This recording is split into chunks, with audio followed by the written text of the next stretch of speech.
이 밤에도 하나님의 은혜를 사 먹고자 나오신 여러분들에게 하나님의 놀라운 은혜와 또 이 시간 깨닫는 은혜와 또 우리의 간절한 기도의 제목에 응답이 있는 복된 시간 되시기를 주님의 이름으로 간절히 축원합니다. 우리가 계속해서 지금 아모스를 살펴보고 있습니다. 북이스라엘의 죄를 요약하면 임신매매, 그리고 가난하고 또 이렇게 연약한 자들을 학대하고 갈취하는 행위들, 그리고 또 하나는 음란, 아주 그냥 문란한 성문화에 대해서 그들의 죄를 지적했지요. 그들의 죄를 지적함으로 인해서 북이스라엘이 하나님께로 돌아오는 것이 하나님의 최종 목적인 것입니다.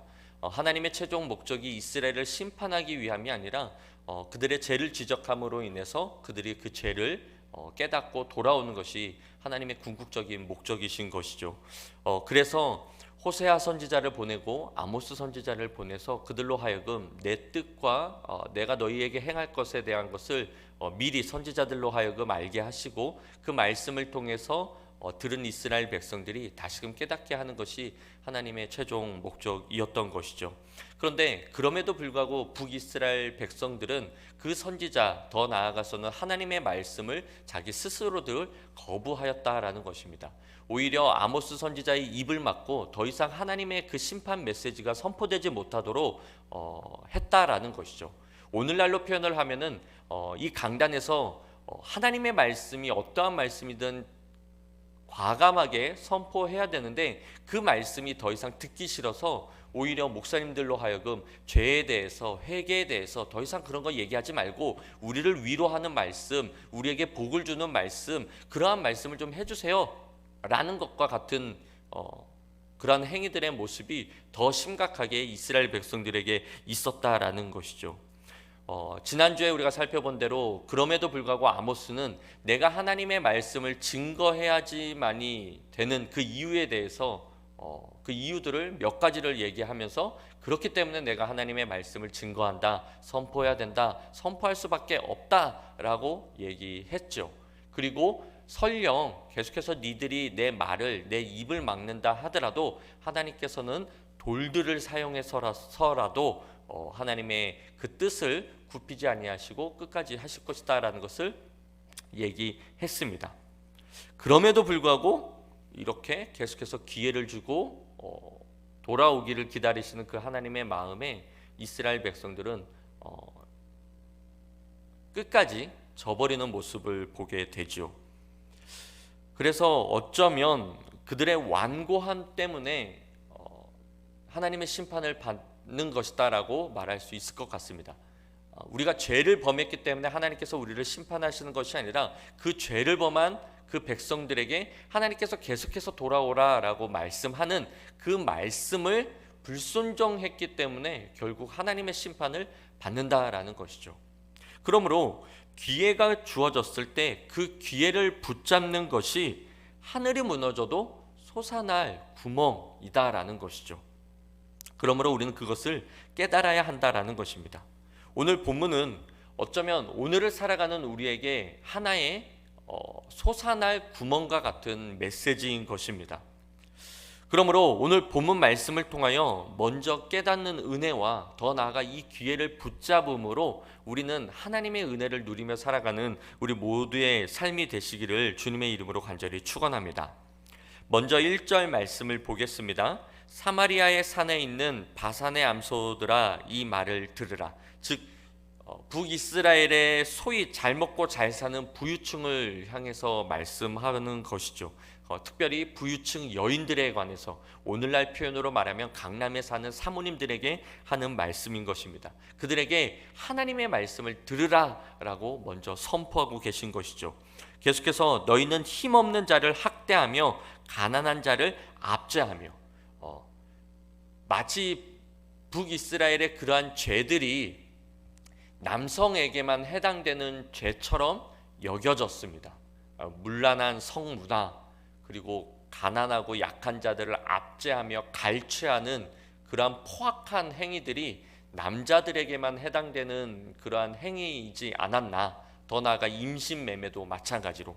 그래서 어떤 면에서는 이 남자들로 하여금 하나의 희망, 실오라기 같은 희망이 있었다라는 것이죠. 오늘날 이렇게 얘기하시는 분들이 있죠.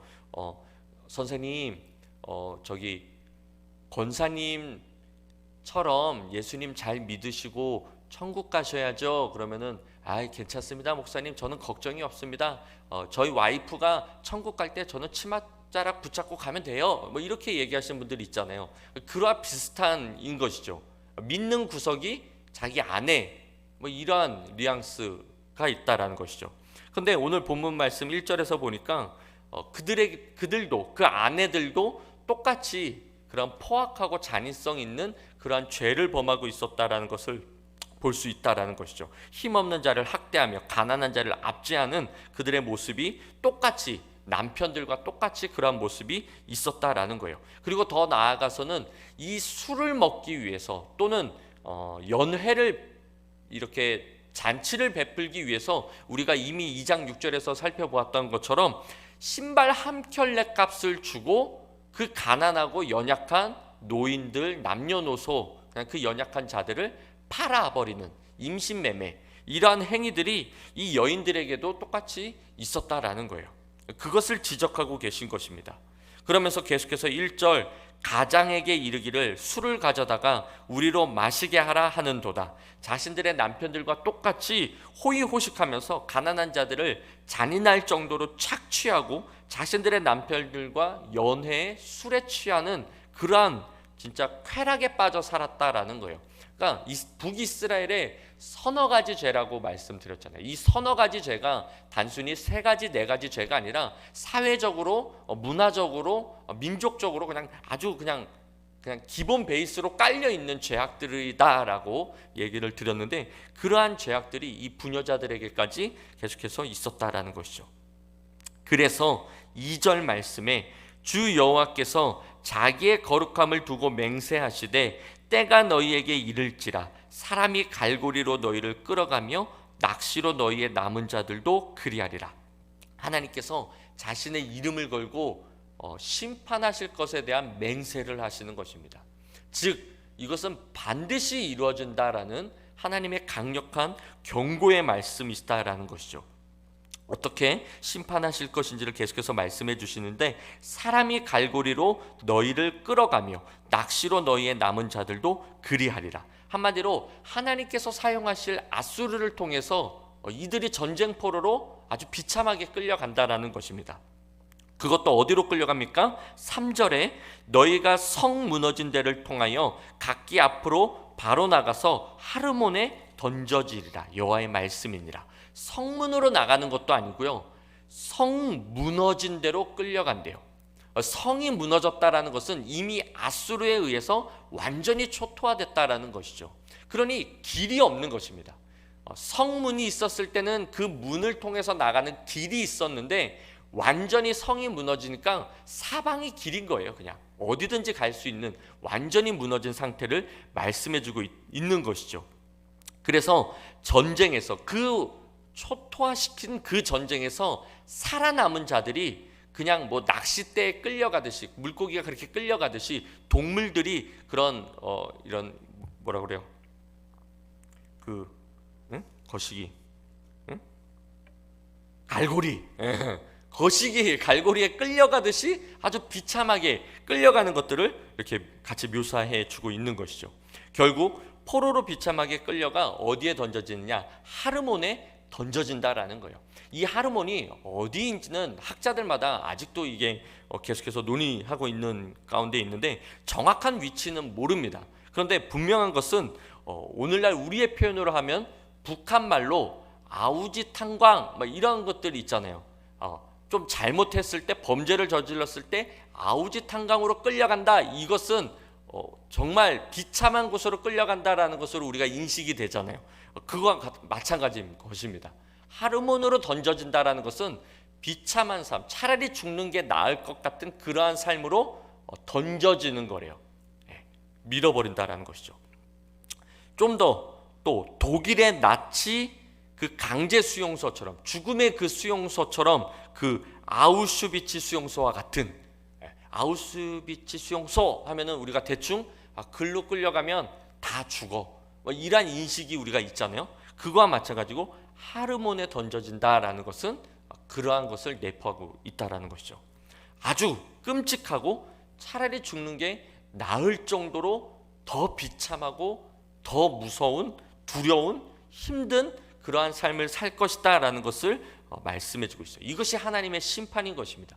너희가 계속해서 회개하지 않고 하나님께로, 내게로 돌아오지 않으면 내가 내 이름으로 맹세하는데, 내 거룩함을 두고 맹세하는데 너희가 바로 2절과 3절과 같이 내가 심판할 거야. 그러니 너희는 돌아와 라고 하나님께서 말씀해 주고 있다라는 것이죠. 이들이 왜 비참하게 이렇게 끌려가는 겁니까? 결론은 끝까지 하나님의 말씀에 순종하지 않았다라는 거예요. 계속해서 기회를 주고 있는 그 하나님의 기회를 붙잡지 않았다라는 것이죠. 그래서 이들이 심판을 받는 거예요. 단순히 뭐 이러한 행위적 죄를 지었기 때문에 심판을 받는 것이 아니라 계속해서 기회를 주고 있음에도 불구하고 그 기회를 붙잡지 않고 있는 그들을 향해서 하나님께서 심판하고 있다라는 것이죠. 계속해서 이스라엘의 부유층이 이런 사회적으로 이런 약자들, 가난한 자들을 학대하고 갈취하고 포악한 잔인한 이러한 범죄를 저질렀기 때문에 하나님의 심판을 비참하게 받게 되었다면, 이번엔 종교적으로 죄를 범한 것을 지적하며 심판하실 것을 말씀해 주십니다. 먼저 4절, 너희는 베델에 가서 범죄하며 길갈에 가서 죄를 더하며 아침마다 너희 희생을 3일마다 너희 11조를 드리며. 이는 계속해서 너가 하던 대로 해보라는 명령이 아니라 어쩌면 반어적 조롱의 말인 것입니다. 계속 해봐. 어디 끝까지 한번 해봐. 어떻게 되나? 네가 한번 두고 봐. 한번 끝까지 한번 해봐. 막 이런 뜻인 것이죠. 뭐 이런 뉘앙스의 조롱적인 말인 거예요. 이미 하나님은 그들을 2절과 3절에서 어떻게 심판하실 것인지에 대해서 이미 말씀하셨습니다. 그거 말씀하셨기 때문에 어디 죄를 더 짓고 싶으면 한번 더 지어봐 라는 그러한 강한 반어적, 금지적 그런 조롱의 말씀인 것이죠. 한마디로 하지 말라라는 거예요. 하지 말라라는 거예요. 이미도 우리가 몇 번 살펴보았지만 이 베델과 길갈은 아주 종교적으로도 아주 국가적으로도 아주 그냥 신성시하는 곳입니다. 한마디로 성지와도 같은 곳이다라는 것이죠. 그래서 국가적 행사들도 이 베델과 길갈에서 많이 행했고요. 뭐 왕이 뭐 기름을 붓는다든가 그러한 행위가 있을 때 이런 길갈에서, 또는 종교적 행사들도 이런 베델에서 많이 행했습니다. 그래서 이스라엘 백성들에게 이곳은 아주 그냥 중요하고도 또 중요한 곳이다라는 것이죠. 그래서 우리가 호세아서에서 이미도 살펴보았듯이 이 베델과 길갈에 많은 우상의 성전들을 많이 지었습니다. 그리고 이미도 있던 여호와의 성전도 그냥 자기들 마음대로 우상으로 다 만들어 버렸다라는 것이죠.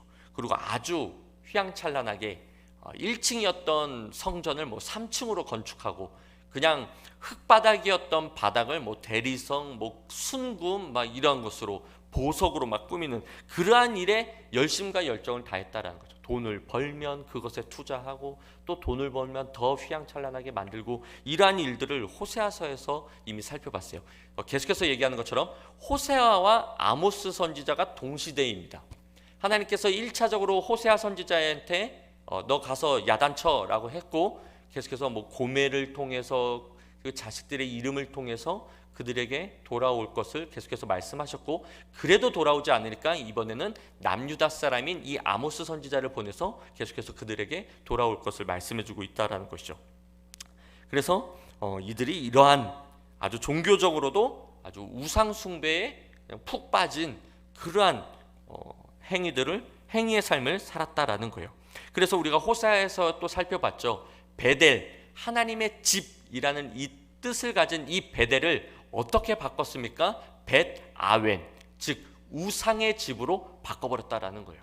하나님의 집이었는데 하나님을 밀어내고 우상으로 가득하게 만들었다라는 것이죠. 그만큼 거룩한 곳을 더럽게 만들었다라는 거예요. 누가요? 이 북이스라엘 사람들이요. 어떻게 해요? 아침마다 너희 희생을 3일마다 너희 11조를 드리며 5절에 보니까 누룩 넣는 것을 불살라 수은제를 드리며 낙헌제를 소리내어 선포했다라는 것입니다. 한마디로 말해서 하나님과 상관없이 하나님의 말씀, 하나님의 명령, 하나님의 뜻이 아닌 자기들 마음대로 예배드리고 자기들 마음대로 신앙생활했다라는 거예요. 하나님과 상관없습니다. 하나님이 그곳에 안 계셔요. 그런데 하나님이 계신 것처럼 자기들 마음대로 신앙생활했다라는 거예요. 이미도 말씀드린 것처럼 마태복음에 보니까 예수님께서 뭐라고 말씀하십니까? 나더러 주여 주여 하는 자마다 다 하나님 아버지 천국에 들어가는 것이 아니라 내 아버지 뜻대로 행하는 자라. 하나님, 예수님, 우리가 주님의 이름으로 선지자 노릇하고 귀신을 쫓아내고 많은 병자들을 고쳐냈고 막 그랬는데요. 그랬더니 예수님께서 뭐라고 말씀하십니까? 불법을 행하는 자들아, 난 너를 도무지 알지 못한다. 내게서 떠나가라. 예수 또는 하나님이라는 그것을 빙자하여 오늘날 우리 또한 자기 마음대로 신앙생활하는 모습들이 참으로 많습니다. 교회라는 이름을 걸고 자기 하고 싶은 대로 하는 경우가 많다라는 것이죠. 예수님께서 우리에게 마지막으로 명령하신 명령이 무엇입니까? 한마디로 말하면 지상대명령, 전도죠. 전도는 하나님의, 예수님의 명령입니다. 하나님을 사랑하는 자, 하나님의 믿는 자라면 반드시 전도해야 됩니다. 그래서 전도는 선택사항이 아니라 필수 과목이라고 제가 말씀드렸었죠. 반드시 해야만 하는 일이 전도예요. 그런데 바울이 이 일을 위해서 정말 생명 걸고 전도하는 일에 자신의 인생을 다 바치잖아요. 그런데 그 전도하는 그 일에 있어서 성령님께서 가로막았던 일이 있었어요. 정확히 제가 기억이 안 나는데 유럽을 가려고 했는지 아시아를 가려고 했는지 바울이 그러는 가운데 성령님께서 그 길을 막으셨어요. 나중에 알고 보니까 이 길이 아니라 여짝에 가서 복음을 증거하는 것이 하나님의 뜻이었다라는 것이죠. 전도는 하나님의 명령인데 그 전도하는 일에 있어서 우리는 또 묻고 또 묻고 또 물어 해야 된다라는 거예요. 예배 드리는 것도 마찬가지입니다. 예배는 하나님이 가장 기뻐 받으시는 일 중에 하나이죠. 영과 진리로 예배 드리는 것을 하나님은 기뻐 받으셔요. 그런데 그 예배에도 받으시는 예배가 있고 받지 않는 예배가 있다라는 거예요. 가인의 제사는 받지 않으셨어요. 아벨의 제사만 받으셨죠. 우리는 하나님 앞에 우리의 마음을 드리는 예배를 드립니다. 그런데 이것도 내 마음대로 드리게 되면 하나님과 상관없는 예배의 행위만 있을 뿐이지 받지 않는 예배가 될 수 있다라는 거예요. 북이스라엘 백성들은 자신들 마음대로 신앙생활했습니다. 하나님과 상관없는, 하나님의 말씀과 상관없는 자기들 하고 싶은 대로 자기의 기분 따라, 자기의 시간 따라, 자기의 그 여건에 따라서 그렇게 종교 생활을 했다라는 거예요. 이 모습을 하나님께서는 가증하다 여기시다라는 겁니다. 그래서 전혀 그들과 상관없는 그들의 행위 때문에 결국 이들은 하나님의 심판을 피할 수 없게 되었다라는 것이죠. 하지만 서두에도 말씀드린 것처럼 하나님의 최종 목적은 이들을 심판하는 것이 아니었어요. 하나님은 여전히 사랑의 하나님이시고 여전히 북이스라엘을 사랑하십니다. 유다만 들어 사용하기를 원하시는 것이 아니라 북이스라엘도 똑같이 사랑하시며 그들을 들어 사용하기를 원하셨다라는 것이죠. 그래서 그들이 돌아오기를 바라셨어요. 그래서 계속해서 돌아오라고 강력한 펀치 한 방이 아니라 계속해서 아주 약한 잽 툭툭 내뱉으시는 겁니다. 잽 툭툭. 만약 정말 그들을 심판하시려고 하셨다면은 그저 선지자들을 보낼 이유도 없으시죠. 그냥 심판하시면 됩니다. 싸그리 그냥 멸망시키면 돼요. 하지만 선지자들을 보내시고 자신이 왜 심판하시는지를 선지자들의 입술을 통해서 그들에게 듣게 하셨다는 것은 궁극적인 목적이 심판이 아니라 회개하고 돌아오는 것이 하나님의 궁극적인 목적이었다라는 것이죠. 그리고 그래서 계속해서 하나님은 툭툭 잽을 날리셨어요. 즉 이상 징후들을 계속해서 보여주셨다라는 것이죠. 그렇다면 북이스라엘은 이제 어떻게 행해야 될까요? 계속해서 그렇게 잽을 맞았다면 이제는 돌아가야죠. 천부여 의지 없어서 손 들고 옵니다. 회개하며 하나님 앞에 돌아가야죠. 그리고 철저히 울부짖으며 회개하며 하나님 뜻대로 살겠다고 다시 결단하며 나아가야죠. 그런데 그들은 그러지 않았다라는 거예요. 볼까요? 6절부터 보겠습니다. 좀 빨리 넘어갈게요. 또 내가 너희 모든 성읍에서 너희 일을 깨끗하게 하며 너희 일을 깨끗하게 하며 즉 자일리톨이 좋아서 치약이 좋아서 이가 깨끗하다는 게 아니라 먹을 것이 없으니까 이가 상할 더러질 이유조차가 없다는 거죠. 먹을 것이 없을 정도로 만들어 버리셨어요. 그런데 뭐라고 합니까? 너희가 내게로 돌아오지 아니하였느라 여호와의 말씀이니라. 또 7절 또 추수하기 석 달 전에 내가 너희에게 비를 멈추게 하여 어떤 성읍에는 내리고 어떤 성읍에는 내리지 않게 하였더니 출애굽 때 그 애굽의 모습과 똑같죠. 한 땅 부분은 비를 얻고 한 부분은 비를 얻지 못하였으며 말랐음에 8절 두세 성읍 사람이 어떤 성읍으로 비틀거리며 물을 마시러 가서 만족하게 마시지 못하였으나 너희가 내게로 돌아오지 아니하였느라 여호와의 말씀이니라. 먹을 물이 없었다라는 거죠. 내가 곡식을 마르게 하는 재앙과 깐부기 재앙으로 너희를 쳤으며 팥중이로 너희 많은 동산과 포도원과 무화과 나무와 감람나무를 다 먹게 하였으나 여기서 말하는 그 깐부기 재앙, 팥중이 재앙 이런 것들 요엘서에서 우리가 이미 살펴봤지요. 하나님께서 이 재앙들을 보내셨어요. 그런데 이들이 역시 너희가 내게로 돌아오지 아니하였느니라. 요엘은 호세아와 아모스 다음의 요엘입니다. 그러니까 약간 미래적인 얘기인데 예언의 말씀이니까 똑같이 예언의 말씀으로 하고 있는 거예요.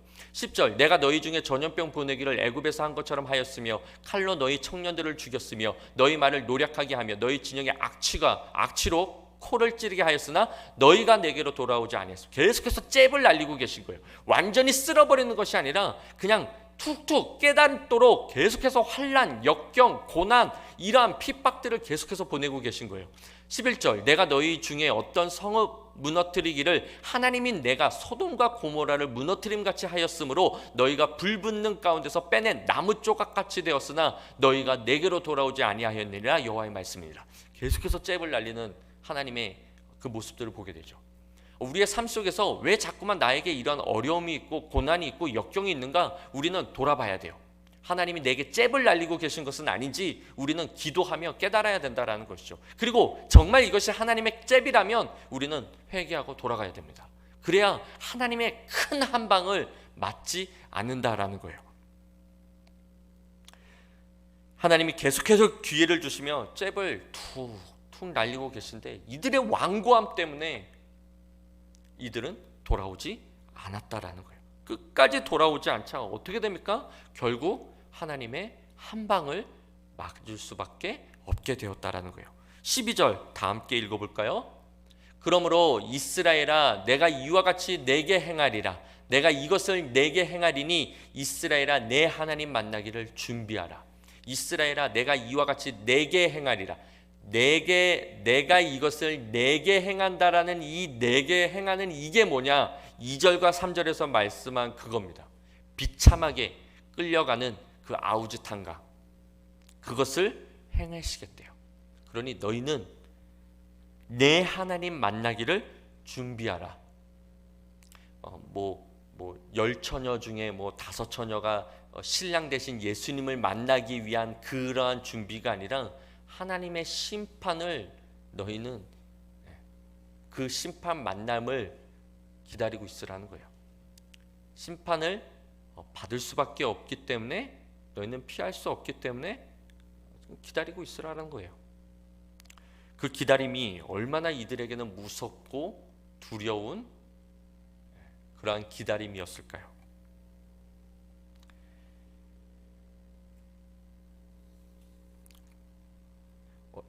마지막으로 13절 북이스라엘이 만날 그 하나님을 다시금 소개하죠. 다 함께 또 읽어보겠습니다. 보라 산들을 지으며 바람을 창조하며 자기 뜻을 사람에게 보이며 아침을 어둡게 하며 땅의 높은 데를 밟는 이는 그의 이름이 만군의 하나님 여호와시니라. 아멘. 사랑하는 성도 여러분, 우리 하나님은요 만물을 지으시고 조성하시는 창조주이십니다. 우리 하나님은요 하나님의 뜻을 알리시고 또 드러내시는 계시의 하나님이십니다. 우리 하나님은 만물과 역사를 주관하시고 그 뜻대로 운행하시는 통치자이시기도 하십니다. 악인들과 권세자들을 짓밟으시고 멸하시는 심판주이시기도 하셔요.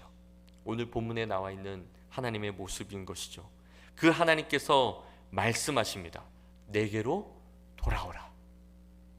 그러나 끝까지 완고하여 돌아오지 않는 북이스라엘에게 하나님은 다시 또 말씀하십니다. 12절 내가 이것을 내게 행하리니 이스라엘아 내 하나님 만나기를 준비하라.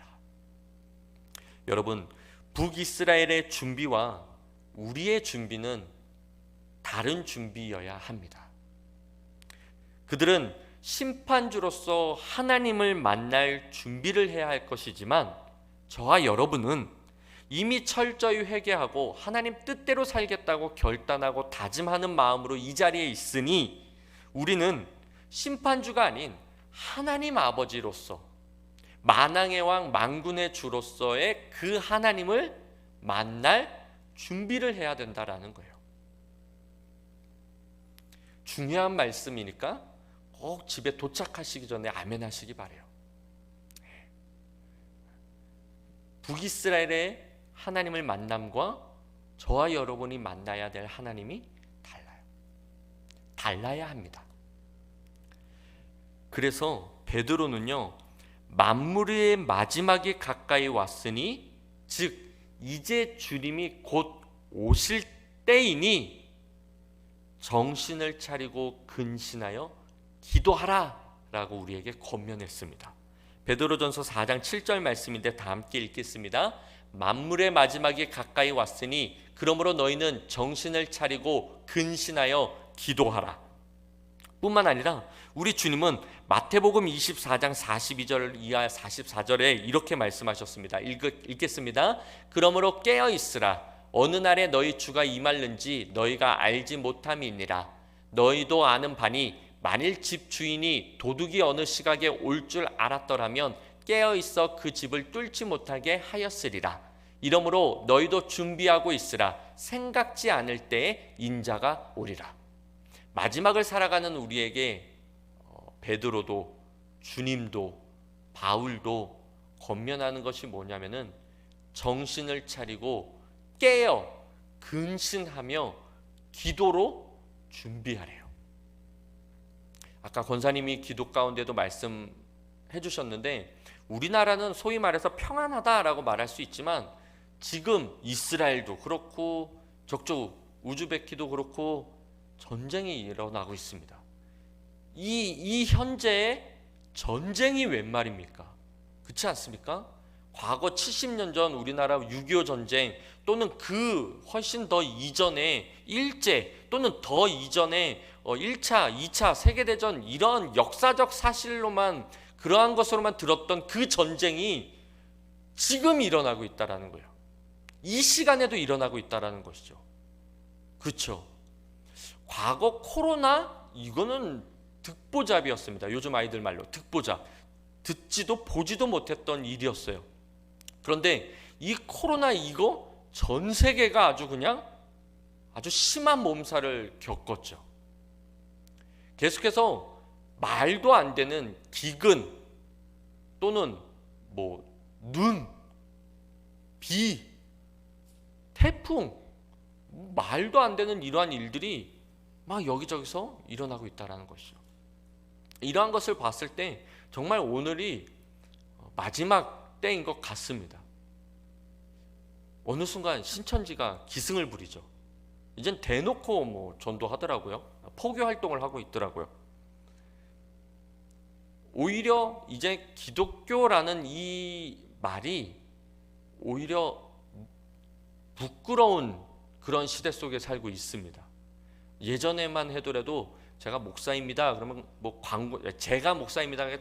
저를 말하는 게 아니라 이제 선배님들의 그렇게 얘기하셨을 때 경찰서나 또는 관공서 같은 데에 뭔가 이렇게 신원이 보장되는 그러한 직업이라는 표현은 좀 그런데 아무튼 보장된 그런 거였습니다.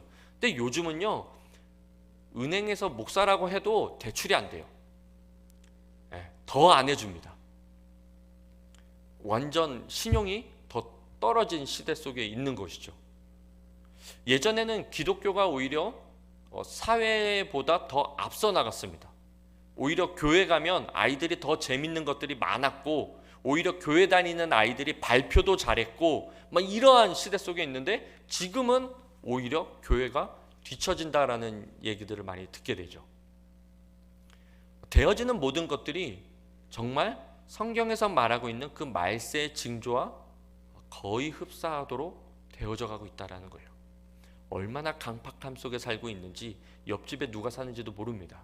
오히려 옆집을 도와주려고 하면은 이 사람이 뭘 하려고 나를 이렇게 도와주나? 오히려 더 돕는 제가 민망할 정도로 그러한 시대 속에 살고 있다는 것이죠. 부모가 자식을 부모를 죽이는 그런 시대 속에 살고 있는 이 시대가 진짜 마지막 시대가 아니지 않을 수 없다라는 것이죠. 이러한 시대 속에서 사회를 탓하거나 환경을 탓하거나 그렇게 탓할 이유가 없습니다. 왜냐하면 성경이 이미도 이럴 것이다 라고 말씀해 주셨기 때문에. 그러므로 우리가 해야 될 것은 뭐냐면은 근신하여 깨어 집중해서 이렇게 기도해야 된다라는 거예요. 언제 주님이 오실지 모르니 깨어 있다라고 말씀하고 있습니다. 예수님께서 겟세마네 동산에서 기도하시죠. 그리고 3명의 제자만 따로 데리고 가셔요. 그리고 그 3명의 제자한테 내가 곧 죽게 되었으니 너희는 나를 위해서 좀 기도해 달라라고 얘기하고 땀방울이 핏방울이 될 정도로 간절히 기도하는 그 모습들이 기록되어 있죠. 그리고 한참 기도하고 돌아오셨을 때 제자들이 어떻게 하고 있습니까? 다 자고 있어요. 그래서 예수님 뭐라고 말씀하셔요? 나를 위해서 1시간 동안도 기도할 수 없느냐? 너희는 깨어 기도하라. 그러면서 나중에 뭐라고 말씀하실까? 유혹에 받지 않도록 깨어 기도하라. 왜 깨어 기도하라라고 하냐면은 내가 지금 죽게 되었으니 내 고민이 지금 이만저만하니 나를 위해서 기도하라는 것이 아니라 네 자신을 위해서 기도하라라고 지금 예수님께서 말씀하고 있다라는 것이죠. 네가 기도하지 않으면 유혹을 받게 되니까 기도하라라고 지금 얘기하고 있다라는 거죠. 결과적으로 베드로가 기도하지 않았죠. 그래서 3번 예수님을 부인하죠. 유혹에 넘어져요. 우리가 기도하지 않으면 유혹에 쉽사리 넘어집니다. 지금 이 시대가 그런 시대이기 때문에 우리 또한 북이스라엘처럼 잔인하고 포악하고 폭력적인 그런 죄성이 있기 때문에 우리가 기도하지 않으면 나도 모르게 이 생의 자랑, 육신의 정욕, 안목, 이 세상의 것들 또는 그런 마귀의 자식과 같은 그러한 모습들의 행위들이 나온다라는 것이죠. 설령 절제력이 있어서 이것을 막 절제한다 하더라도 나도 모르게 생각으로 죄를 범한다라는 것이죠. 이미 생각으로 지은 죄 또한 죄라고 말씀하고 있잖아요. 형제를 미워하는 그 자체가 이미 살인이다라고 예수님께서 말씀하셨듯이 그러한 시대 속에 우리가 살고 있기 때문에 기도 또한 필수라는 거예요. 단순히 무슨 어려운 문제 때문에 고난 때문에 그때만 기도하는 것이 아니라 정말 이 마지막을 살아가고 있는 이때 우리가 유혹에 받지 않기 위해서 끝까지 우리가 완고함이 아니라 계속해서 하나님의 음성에 기경된 우리의 심령처럼 옥토밭이 되어서 하나님의 명령에 순복할 수 있는 그러한 상태, 그 촉촉한 아주 아름다운 비단 같은 그 땅을 유지하기 위한 기도가 날마다 있어야 된다라는 것이죠. 소위 말해서 내 영혼을 위한 그러한 기도가 충분히 쌓여져 있어야 된다는 거예요. 음악 하시는 분들은 하루만 음악을 안 해도 뭐라 그러더라? 뭐 청중이 알고 뭐 또 이틀 안 하면 뭐 누가 알고 막 이렇게 얘기하잖아요. 하루만 안 해도 티가 난다라고 얘기를 하잖아요. 우리 또한 하루만 기도 안 해도 티가 날까요, 안 날까요? 말하지 않아도 알아요. 다 알잖아요. 그렇죠? 기도해야 되죠. 깨어 기도하는 자는 그때와 그 시를 알지 못해도 주님을 기쁨으로 맞이할 수 있습니다. 깨어 기도하는 자는 도둑같이 주님이 오신다 하여도 언제든지 주님을 맞이할 수 있다라는 것이죠. 아울러 깨어 기도하는 자는 여분의 기름을 준비한 이 5 처녀와 같이 언제든지 신랑이 더디 온다 하더라도 함께 천국 잔치 안으로 들어갈 수 있다라는 거예요. 정신을 차리고 깨어 기도하는 자만이 신랑 되신 주님을 맞이할 수 있다라는 것이죠. 오늘을 살아가는 이 마지막 때를 살아가는 저와 여러분, 깨어 정신을 차리고 기도하시기 바랍니다. 우리 주님은 여분의 기름을 준비한 그 처녀들을 지혜롭다 말씀하셨어요. 그러니 이 마지막 때에 기도하는 자가 지혜로운 자인 것입니다. 그저 이 세상을 요렇게 저렇게 살아가는 처세술이 대단한 사람을 가리켜 지혜롭다라고 얘기하는 것이 아니라 정말 지혜로운 자는 기도하는 자가 지혜로운 자다라는 것이죠. 베드로는 더 나아가 우리에게 기도의 자세를 또한 말씀해주고 있죠. 아까 읽은 베드로 4장 7절, 너희는 정신을 차리고 근신하여 기도하라. 왜 정신을 차리고 근신하여 기도해야 할까요? 정신을 차리지 않으면 빠르게 돌아가는 이 세상의 유혹에 나도 모르게 휩쓸리기 때문입니다. 정신을 차리지 않으면 우는 사자와 같이 삼킬 자를 찾고 있는 어둠의 그 세력에 한 주먹거리로 한 입으로 삼켜지기 때문이에요. 옛말에 이런 말이 있습니다.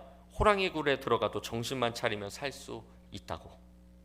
마지막 때에는 더욱더 그 어둠의 세력에 기승을 부리기 때문에 우리는 더욱더 정신을 바짝 차려 근신하여 기도해야 할 줄 믿습니다. 정신을 차리고 라는 말은 곧 뭐가 더 중요한지를 알고 그것을 위해 기도하라라는 거예요. 바꿔 말하면 그저 무엇을 먹을까 마실까 입을까 이것에 이 세상의 것들 썩어질 것들 이것을 위해 기도할 것이 아니라 먼저 그의 나라와 그의 의를 구하라고 말씀하신 것처럼 정신을 차리고라는 것은 내가 뭘 구해야 될지를 분별해서 그것을 먼저 기도한 후에 그 나머지 것들을 구하라는 말씀인 거예요. 내 자녀, 내 가정, 내 앞날, 내 미래 이것보다 더 우선시 되어야 될 것은 내 영혼인 줄 믿습니다. 내가 하나님의 말씀에 즉각적으로 순복할 수 있는 그런 영혼의 상태인지 이것을 위해 철저히 기도한 후에 그 다음에 기도해도 늦지 않다라는 거예요. 오히려 주님은 그렇게 먼저 기도한 후에라면 이 모든 것을 더하여 주신다라고 마태복음에 말씀하고 있죠. 정신을 차리고 라는 말은 우선순위에 관한 기도의 명령이다라는 거예요. 그러므로 정신을 차리고 근신하여 기도함으로 먼저는 죄에서 벗어나고 언제 오실지 모르는 그 주님을 언제든지 맞이할 수 있는 지혜로운 저와 여러분 우리 모두가 되시기를 주님의 이름으로 간절히 축원합니다.